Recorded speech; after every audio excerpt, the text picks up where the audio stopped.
بسم اللہ الرحمن الرحیم الحمد للہ وکفا وسلام علی عبادہ الذین اصطفیٰ اما بعد قال اللہ تبارک و تعالی فی الکلام المجید والفرقان الحمید بعد اعوذ باللہ من الشیطان الرجیم بسم اللہ الرحمن الرحیم قل اعوذ برب الفلق من شر ما خلق ومن شر غاسق اذا وقب ومن شر النفاثات في العقد ومن شر حاسد اذا حسد قال رسول اللہ صلی اللہ علیہ وسلم ولا تحاسدوا ولا تباغضوا صدق اللہ مولانا العظیم وصدق رسولہ النبی الکریم ونحن على ذلك من الشاہدین والشاکرین والحمد للہ رب العالمین اللہم صلی علی سیدنا محمد وعلى آل سیدنا محمد وبارک وسلم وصلی علیہ رب اشرح لی صدری ویسر لی امری واحلل عقدۃ من لسانی یفقہوا قولی رب زدنی علما سبحانک لا علم لنا الا ما علمتنا انک انت العلیم الحکیم۔ میرے محترم بھائیوں، بزرگوں اور دوستوں، میری اسلامی بہنوں، السلام علیکم ورحمۃ اللہ وبرکاتہ۔ آپ کی خدمت اقدس میں شیخ ہو کر حاضر ہے۔ آج میں حسد کے بارے میں علاج بتاؤں گا۔ یہ بہت بری مہلک بیماری ہے، اس سے بہت پریشانیاں پیدا ہوتی ہیں، حتیٰ کہ یہاں تک اگر اس کا علاج نہ کیا جائے تو بغض کی بیماری کے نتیجے میں ہماری لیلۃ القدر کی رات میں بھی کوئی دعا قبول نہیں ہوگی۔ اس کے لیے اس کا علاج پہلی فرصت میں ضروری ہے، ورنہ یہ بیماری انگزائٹی، ڈپریشن، پریشانی، رات کو نیند کا نہ آنا اور اپنی نعمتوں کو بھی ضائع کرنے کا خطرہ پیدا ہو سکتا ہے۔ آئیے سب سے پہلے ہم اپنے آپ کو ایویلویٹ کریں کہ کیا میرے اندر حسد کی بیماری ہے یا نہیں۔ اور یہ بہت ڈیفیکلٹ کام ہے، یہ آسان کام نہیں ہے۔ اپنے دوستوں سے پوچھئے، مشورہ کیجئے کہ یار دیکھو میرے اندر یہ بیماری تو نہیں ہے۔ اپنی بیگم سے مشورہ کریں، اپنے خامد سے مشورہ کریں، اپنی جوان اولاد سے مشورہ کریں اور اپنے من میں دیکھیں۔ اس کا ٹیسٹ ایک بہترین ہے، جب آپ کبھی کسی رشتہ دار کی کامیابی سنتے ہیں، کسی رشتہ دار نے نیا مکان، نئی کوٹھی بلڈنگ بنائی، نیا مکان خریدا، نئی گاڑی خریدی، حالانکہ اس کے پاس گاڑی اور تھی پہلے، کیا آپ خوش ہوتے ہیں یا پریشان ہو جاتے ہیں؟ اگر خوش ہوتے ہیں کسی رشتہ دار کی، بالخصوص کسی دوست محلے دار کی، اگر سن کر خبر خوش ہوتے ہیں تو فبہا مبارک۔ if آپ پریشان ہوتے ہیں، اس کا مطلب یہ ہوا کہ آپ کے اندر حسد کی بیماری کے جراثیم موجود ہیں۔ ان کو کیسے ختم کرنا ہے؟ سب سے پہلے 2 رکعت نماز نفل توبہ کے پڑھیں اور اللہ تعالیٰ سے دعا کریں، یا اللہ کہ پہلے جو کچھ میرا رویہ تھا اس بیماری کی وجہ سے اور میں خوش نہیں ہوتا تھا، یا اللہ اس میرے حسد کے عمل کو مجھے معاف فرما، اور جن کے بارے میں نے حسد کیا تھا یا اللہ ان کو دن دگنی رات چوگنی ہر فیلڈ میں ترقیاں عطا فرما، اور آئندہ کے لیے مجھے حسد کی بیماری سے محفوظ فرما اور مجھے سخاوت سے مالا مال فرما۔ دوسرے یہ کہ محسود جو ہے، جس سے آپ خدا نخواستہ حسد کرتے ہیں، اس کو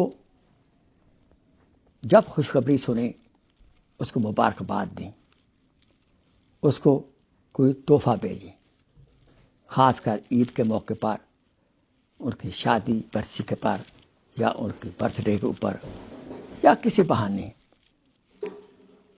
آپ ان کو تحفہ بھیجیں اور ساتھ ظاہر بات دعائیں بھی کریں۔ جب آپ کسی کے غیب کے اندر کسی کے حق میں دعا کریں گے تو فرشتے کہیں گے یا اللہ والا کا بے مثلے اس کو بھی ویسے ہی عطا کر دے۔ دل نہیں چاہے گا تکلفاً آپ کو دعا کرنی پڑے گی۔ پھر اللہ کا حکم بھی ہے، نبی کا طریقہ بھی ہے۔ جب اللہ کے حکم کو مانیں گے، نبی کے طریقے کو مانیں گے تو انشاءاللہ آپ کی بیماری جو ہے یہ ختم ہو جائے گی۔ جب کبھی وہ جو محسود ہے جس سے آپ حسد کرتے تھے ملے تو تواضع اکرام سے پیش آئیں اور اس کے ساتھ احسان اور سلوک والا آپ سلوک کریں، جو حکم ہے ادفع باللتی احسن السیئہ کہ برائی کو نیکی سے مٹاؤ۔ یہ بھائی دوائیاں جو دے رہا ہوں بہت کڑوی ہیں، لیکن ہمت کر کے آپ یہ کڑوی دوائی پینی پڑے گی۔ وہ حسد ایک طبی شے ہے، لیکن پھر بھی اپنے قول اپنے فعل سے اس کو ہمت سے ظاہر نہ ہونے دیں اور اپنے نفس کے اوپر آپ کنٹرول کریں۔ تقدیر کا علم حاصل کریں تو اچھی بری تقدیر جو خدا کی طرف سے ہے، یہ انعامات جو ملتے ہیں اللہ تعالیٰ کی طرف سے ہوتے ہیں، تو لہذا ہم کسی کو جب کوئی نعمت اللہ تعالیٰ عطا کریں تو ہمیں اللہ تعالیٰ سے ناراض نہیں ہونا چاہیے کہ یا اللہ اس کو کیوں دے دی۔ یہ تو عجیب بات ہے نا، اللہ تعالیٰ حکیم ہے، وہ پتہ ہے کس کو کیا دینا ہے، کتنا دینا ہے، آپ کو کتنا دینا ہے۔ ہمیں اللہ تعالیٰ کے نعوذ باللہ من ذالک کاؤنسلر نہیں بننا چاہیے۔ حضور اقدس صلی اللہ علیہ وسلم کو آپ کو پتہ ہے کہ اس جیلسی کی بنیاد پر لبید بن عاصم کی بیٹیوں نے میجک کیا تھا اور اس کا علاج جبرائیل علیہ السلام نے آخری دو صورتیں الفلق اور الناس کے ذریعے علاج کیا، اور اللہ کا شکر ہے کہ ہمیں وہ نعمت نصیب ہو گئی۔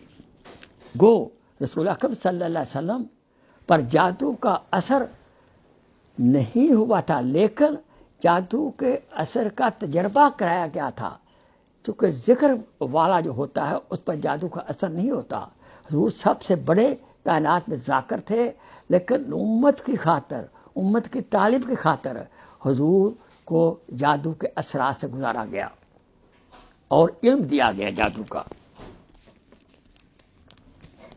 تو رسول اکرم صلی اللہ علیہ وسلم کی ذات اقدس ہر رات اپنے اوپر سورہ الفلق اور سورہ الناس یہ تین بار پڑھ کر اپنے اوپر آپ دم کیا کرتے تھے۔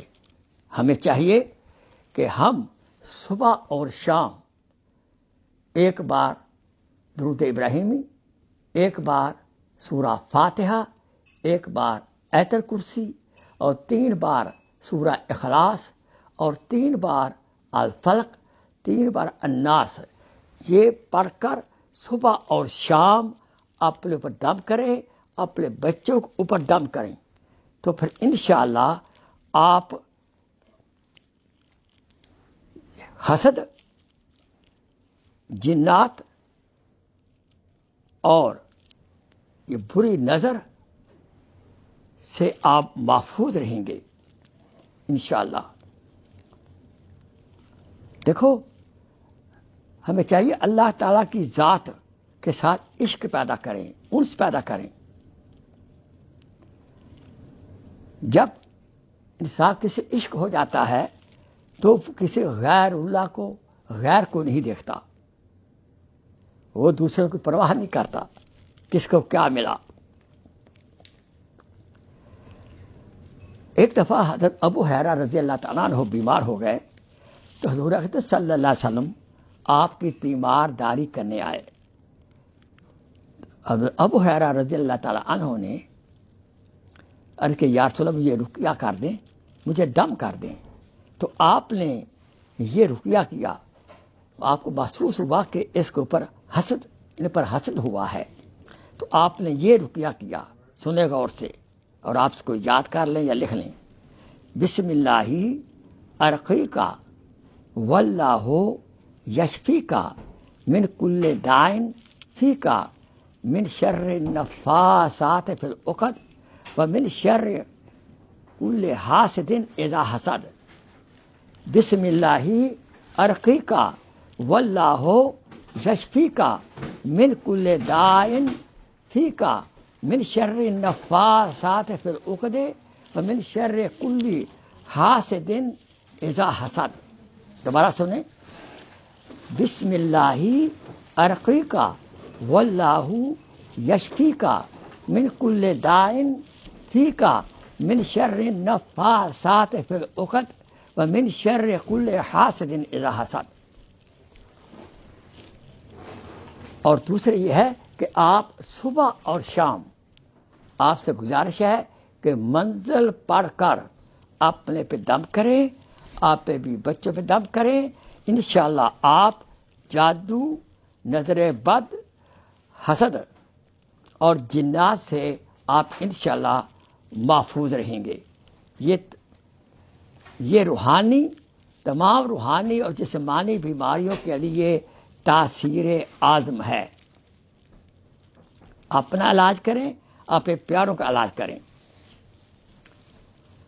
صبح گھر سے نکلنے سے صبح اور شام آپ یہ سورہ جو ہیں الفلق الناس باقاعدہ پڑھ کر آپ گھر سے نکلا کریں، اور اس کے علاوہ آپ اپنی نمازوں کے اندر بھی ان صورتوں کو اکثر پڑھا کریں۔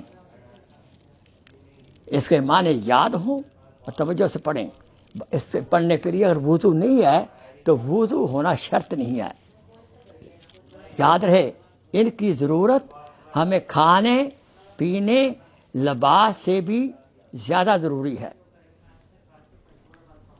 دیکھو اللہ تعالیٰ نے یہ دونوں صورتیں قرآن مجید کے آخر میں لائے ہیں، سبحان اللہ، کہ تاکہ قرآن مجید کے سمجھنے میں، اس پر عمل کرنے میں جو رکاوٹیں شیاطین کی طرف یا انسانوں کی طرف، اپنے نفس کی طرف، جنات کی طرف ہوں، اللہ ان دونوں صورتوں کی برکت سے وہ دور فرما دیں۔